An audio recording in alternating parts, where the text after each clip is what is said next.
movie, She's Got No Name, part of the opening sequence is our main character, Zhang Ziyi. She arrives at a dock and she throws this bag in the water. We don't really know what's in the bag. And because this is very early in the movie, I was thinking, what would be the best angle to reveal our character? Kind of the first time that we might see her face. A shot like this, where the camera is below water, it's kind of our hero shot of craning down from her as the bag sinks into the water. I thought this would be a really interesting way to intrigue the audience and to create a sense of mystery about who she is, what's going on, what's in the bag. And when I proposed the idea to our director, Peter Chan, his eyes lit up. He was immediately very intrigued by this idea. And I think that this shot and the idea, the concept of the shot, helped to set the tone for what we wanted to achieve for the film overall.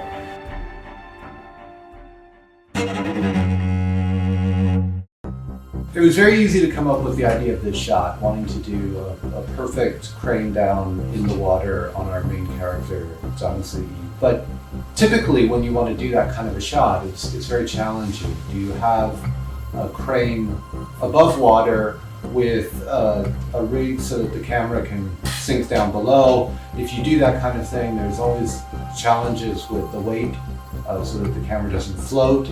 And then the other idea would be to have an underwater camera operator that I've worked with before, who is basically diving with the camera.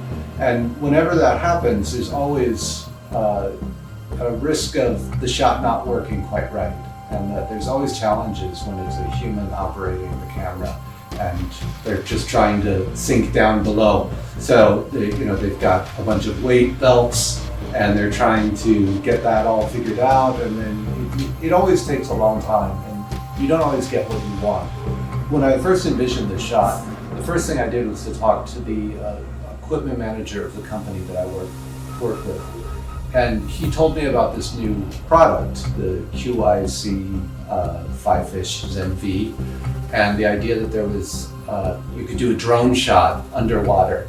Everybody was on board with using it, everybody was excited, the producers were excited that we could do a shot like this precisely and quickly. Basically, when we did the shot, when we actually executed it, I was near the actor, I was with her, I had a monitor, my second unit DP, my A camera operator, he was with the drone operator on the other side of the pool, and my assistant was there. They were able to do the focus, they were able to make sure that the exposure, the f-stop was set where I wanted.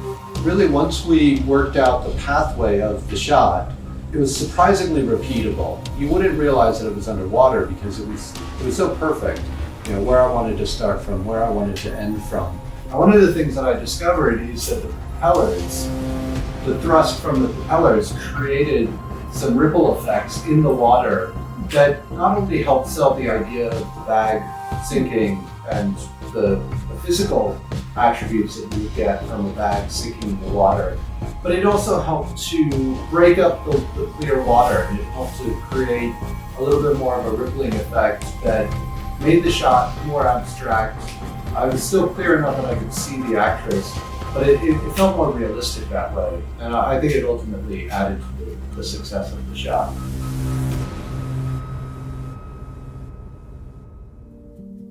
In the past, I've done a lot of different ways of shooting underwater. I've done things where we're just in a pool. I've done things where we're actually underwater, in a real ocean environment. And I've also done things where we've shot on a blue screen. And we've tried to we just have the actors on wires floating as if they were underwater. Because in the past, it's always very difficult to get very composed, very exacting shots underwater. But then that becomes a huge issue of trying to get the VFX to create fake water and to create all the effects that you get from the water and the hair and all of those things. And now with equipment like the QYSEA FIFISH ZEN V and the idea of repeatable, programmable camera movement, an underwater drone, I think it's opened up a lot of possibilities for what can be done underwater. Because of that, I'm inclined now to embrace shooting underwater. In the past, I've always been very careful. I know how difficult it is to shoot underwater. And so whenever there's scenes that require shooting underwater, it's always a big question. Do we really need to do it? Is there another way we can do the scene? But now in the future, knowing that I've got this tool at my disposal, then the question would become, how can we make it even better? How can we do underwater in a way that's more memorable for the audience? So I think the possibilities are pretty endless.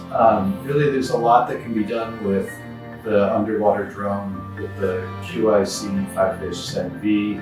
And so I think it frees us up to think about shots and to think about how we can do them. We don't need to rely on VFX to shoot underwater as much as we used to. We don't need to do CGI underwater shots. We can do them for real. And so then the challenges are finding underwater stages that are big enough to allow us to create those moves and to create those shots.